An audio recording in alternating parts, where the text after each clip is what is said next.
Hello everyone, I Professor S.A. Bansode welcome you all for this video lecture on plant layout. In the previous lecture, we have already discussed that what is a plant. Plant is nothing but a facility or a factory which refers to generally to the manufacturing organization. So we have already discussed that plant location. Plant location is a long-term commitment of the management. Once the location is decided, and plant is installed, it is highly expensive to change the location if it is later known that the location decision was not correct. We already discussed these few points. Now let us discuss about the plant layout in this lecture. Now generally factory layout is nothing but the arrangement of man, material, money, equipment, machinery, etc., which are brought together for manufacturing of a product. The need of facility, location, factory location, or plant location is important for both the new enterprises as well as existing enterprises. Now, if we see the definition of the plant layout, usually plant layout means the arrangement of various facilities like equipments, materials, human resources, and utilities of the plant within the area of the location selected previously. So, plant layout begins with the design of the factory building and goes up to the location and movement of the individual work table. So, we know that all the facilities like equipments, raw materials, machinery, tools, fixtures, workers, etc., are given a proper place so that the objective of layout will meet. Now, if we consider the plant layout arrangement, it is the optimum arrangement of the basic facilities like personal operating equipment, storage space, material handling equipment, all other supporting devices along with the design of base structure to contain all these facilities. So therefore the overall objective of the plant layout is to design a physical arrangement that meets the required output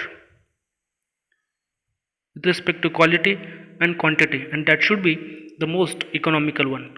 So this is the foremost objective of every factory layout. Now let us discuss why the plant layout is a problem. This problem arises when the change in the product design occurs or a introduction of a new product. This can be the first reason for a plant layout arrangement. Now second reason can be due to changes in the volume of demand, that we know that the demand may vary with respect to time. So it might oblige the management to change the plant layout. Now third one is the increasing frequency of accidents. So this is the historical data about the accident, and if a suitable suggestion is available, so it is obvious that a plant layout can be rearranged. Suppose a new technology arrives in the market, then the old machinery becomes obsolete or outdated, so it can be replaced by the newer one. So this can be a case for rearrangement of plant layout. So if there is a poor working environment which affects the workers' efficiency and productivity, so it can be improved with the method study technique. Next can be the changes in location or market. So this is one more case for deciding the location or layout of the plant. And last one is the important one, that is minimizing the cost through effective utilization of facilities in that location. Now let's next move towards the characteristic of plant layout. Now if we see, a plant layout is one of the most important factors of a new industrial enterprise.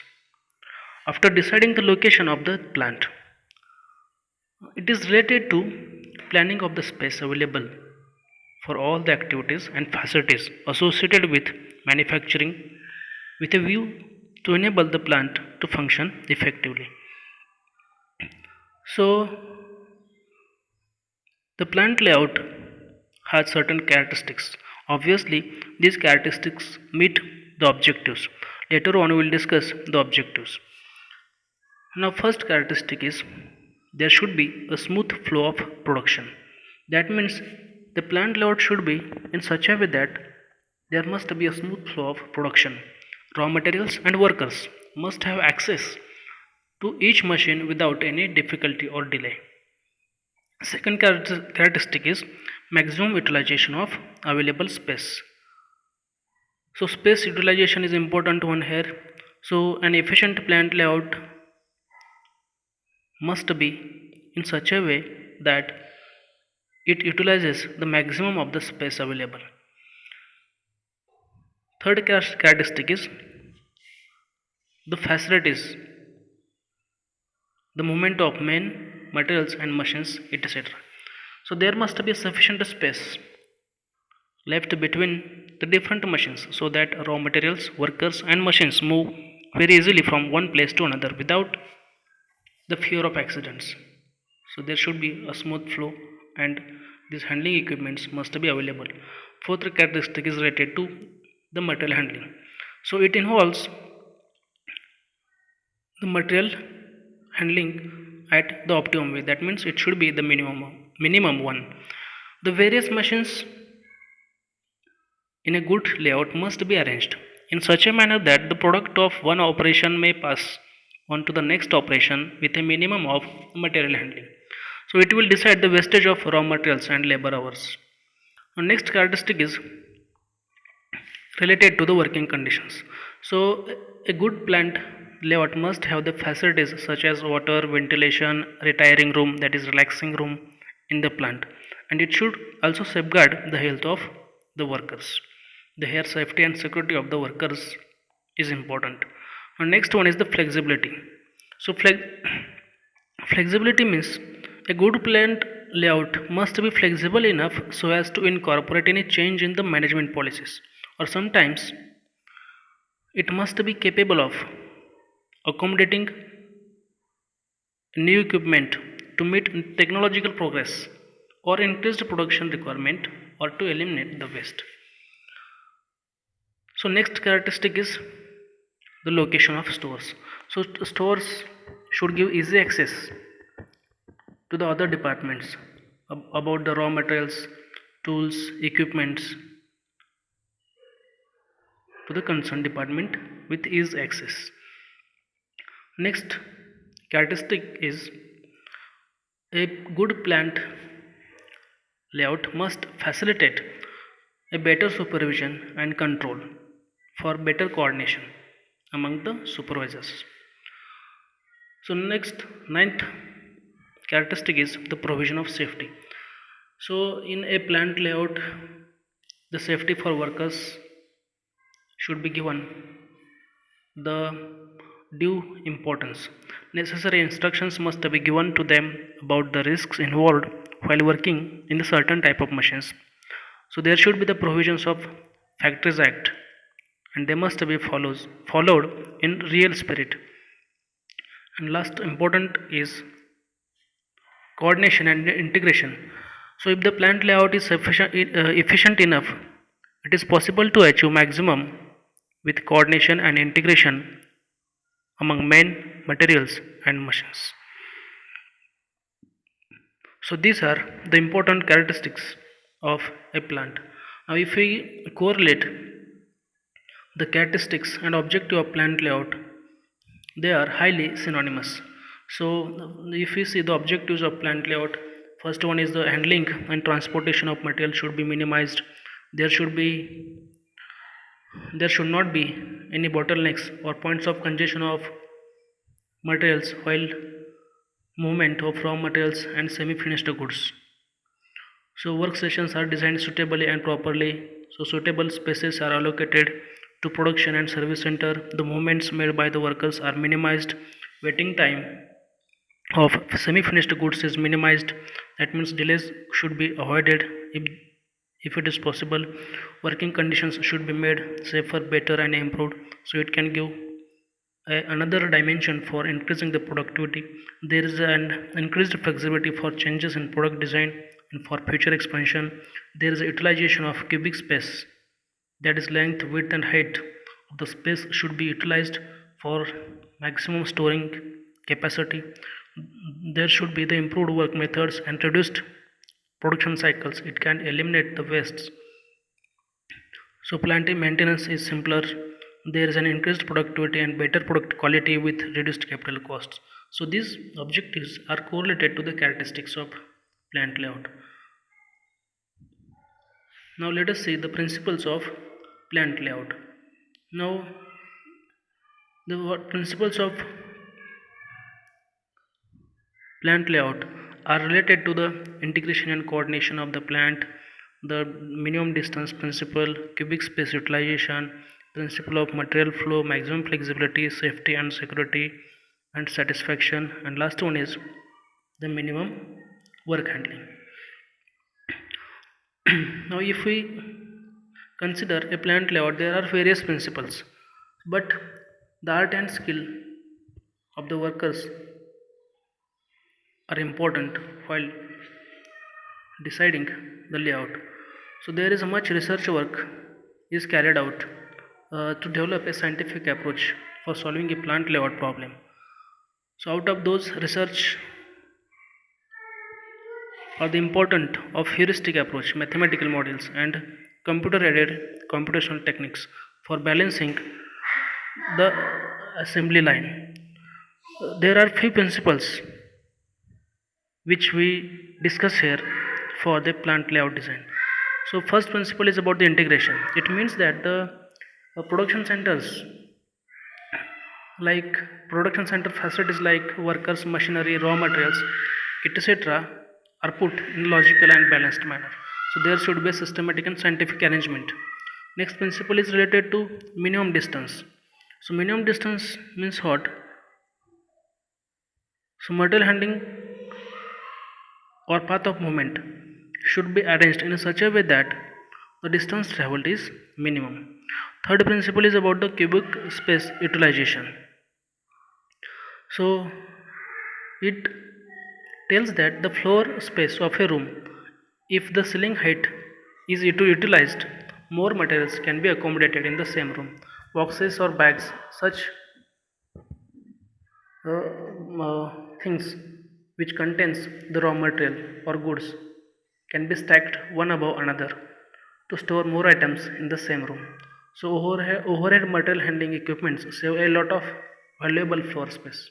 So this is important while saving or utilizing the maximum space. So next principle is about the material flow. So congestions, bottlenecks or backtracking of materials should be removed and it should be avoided as far as possible so that it can balance a line. Next principle is about the flexibility, which we discussed in the characteristics. So if we discuss the flexibility of a plant layout with respect to its principle, so if we consider the automobile industries, usually the metal industry, where the models of a product change after some time, so it is always better to permit its possible flexibility in the layout. So therefore the machinery is arranged in such a way that the changes of the production process can be achieved in the least cost or disturbance. So if we consider the next principle, it relates about the security, safety and satisfaction of the workers. So it is nothing but if we provide the better working conditions, workers will feel safe while operating the machines. If it is a well ventilated and free from the dust, noise, fumes, odor and other hazardous conditions, so this will ultimately enhance the operating efficiency of the workers and also improve their morale. So morale of the workers is important for increasing the productivity. So all these parameters lead to the satisfaction for the workers, and thus there is a better relationship between the employer and employees. And last principle is about the minimum handling. So minimum handling principle should be obeyed always. So the it takes into account the frequency of handling, the distance of handling the material between the worker centers. So the number of movements of workers and materials should be minimized. So it is better to transport material in optimum bulk rather than in small amounts. It tells that instead of handling materials in small amount, it is always better to handle the material in a large quantity. So these are the principles about plant layout. So if we consider the advantages of plant layout, uh, it is always advantageous to the workers management and to the manufacturers, and also for controlling the quality and flow of material. So for workers, the advantages are the reduction in the effort, material handling is minimum, better working conditions are provided, and safety is increased. So these are the advantages to the workers. So how it is advantageous to the management, because it reduces the labor costs and improves the productivity, and again it becomes highly competitive in the market. Then how it is advantageous to the manufacturing, because the minimum movement between work centers is achieved, and also unnecessary delays are avoided, so that semi-finished goods are moving to the shortest distance or minimum distance. And last one, it is advantageous to the control or quality department due to uniform and uninterrupted flow of material, so we can meet the deadlines of the customers. Now let us discuss here factors influencing the plant layout. So these factors are related to the type of production industry, whether it is industry in engineering industry or process industry. Then the type of production system, whether it is a job shop production or mass production. Then the scale of production, whether in a large volume, medium volume, or low volume.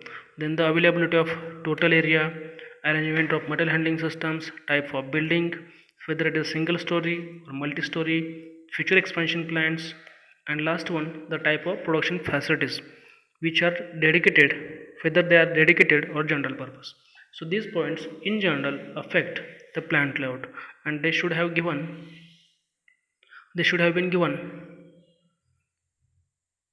the very much weightage while deciding the layout. Besides that, there are certain factors like material factor, that means about the inventories, whether raw materials, work in process goods, finished goods. Then machineries, man factor, that is workers, that is human resources, in production systems such as supervision, service, direct and indirect workers. These are other factors. Now let us move to the important point is types of layout. So in this lecture we will discuss the two types of layouts, that is functional layout, process layout, and product layout. So other part we will discuss in the next lecture.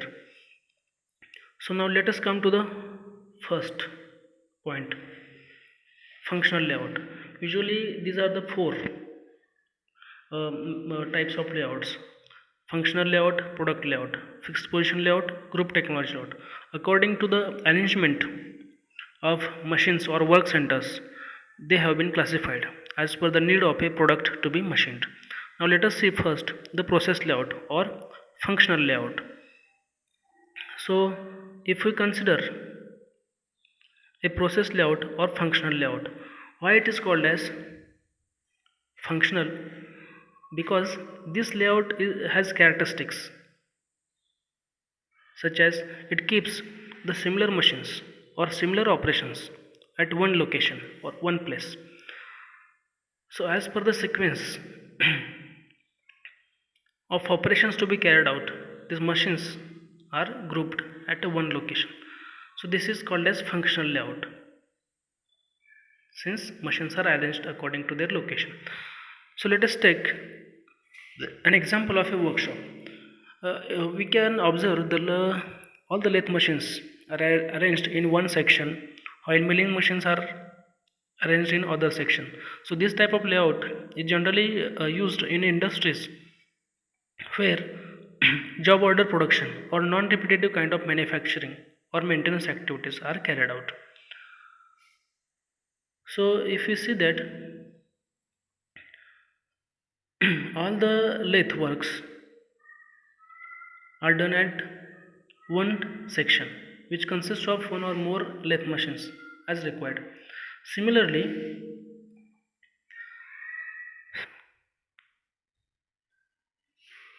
all the milling works are carried out on milling section where milling machines are placed and so on. So let us take here one example of manufacturing a machine shaft.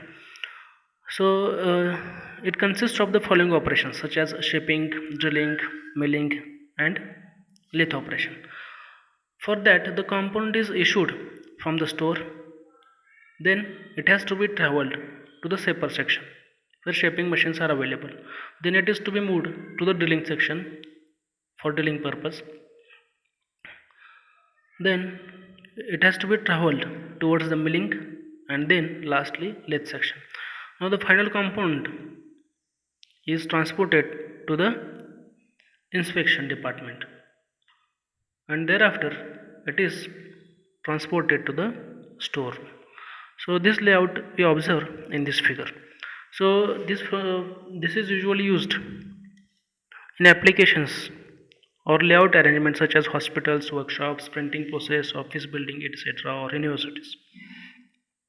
Now if you see the advantages of these layouts, so it because it is a type of job shop production where variety is more and quantity is less, so it has more flexibility with regards to the workshop equipments and workers. So there is a better utilization of available equipments. Here we consider these advantages with respect to product layout, which we will discuss in the next lecture. So here comparatively less number of machines is needed, so investment is lesser. Better product quality is observed in this type of layout. So variety of jobs is more, therefore it is interesting to the workers. And lastly, workers in one section are not affected by the nature of operation which is carried out in another section. That means, let us take example here. If a lathe operator is not affected by the rays of the welding as the two sections are separate or they are at longer distance. So it has certain disadvantages which are compared to product layout, like for the same amount of production process layout needs more space, that is it occupies the more space. Also here though we cannot have automatic material handling systems because it is difficult here. More material in process remain in queue for further operation, that means in process inventory is more here. Completion of same product takes more time because waiting time is more here. Work in process inventory is quite large, that is here material in process is more. So production control becomes difficult and also needs skilled manpower, that means here manpower required is skilled one. So raw material has to travel larger distance for being processed to finished goods and it needs more inspection and efficient coordinations. Now let us discuss here the product layout. It is also called as line layout. So one example is given here. So here if a product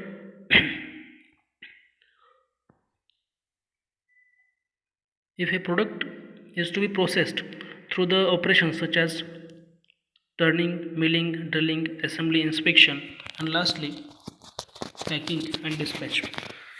So here each center has one machine. So after every operation, product is moved to the next machine for processing. So here assumptions are volume is adequate for high equipment utilization, demand is stable, product is standardized or approaching a phase of its life cycle that justifies the investment in specialized equipment. Supplies of raw materials and components are adequate and of uniform quality. So we assume that here there is a continuous demand so that we can produce in mass or large quantity. it has certain disadvantages as well. If we consider this product layout, it is also called as line layout because uh, the various operations on raw material are performed on the sequence and machines are placed along the product flow line. Sorry. So there are some examples about the product layout such as textiles, sugar industries, paper mills, etc.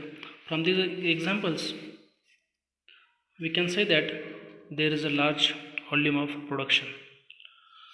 So, if we consider the advantages as compared to process layout or functional layout, it requires the less space for production of same volume. Automatic material handling is possible here. It has less process inventory. That means semi-finished goods inventory is lesser one here. A product gets produced in less amount of time. Here is a better coordination and simple production planning and control.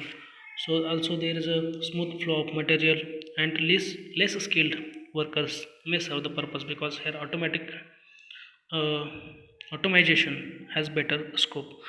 Now disadvantages are if there is a change in the product design, then this layout doesn't produce the required quality product. That means the layout is inflexible.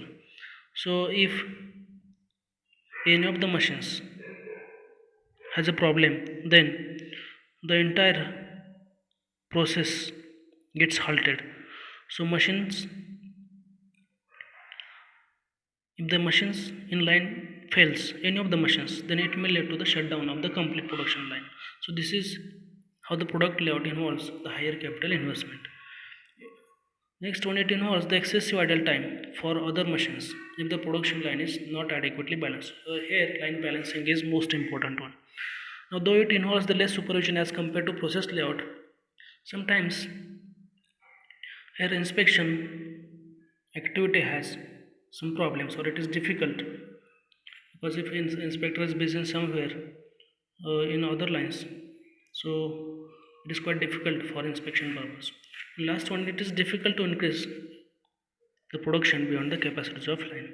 So once the plant is installed with its capacities, it is very difficult to increase the capacity.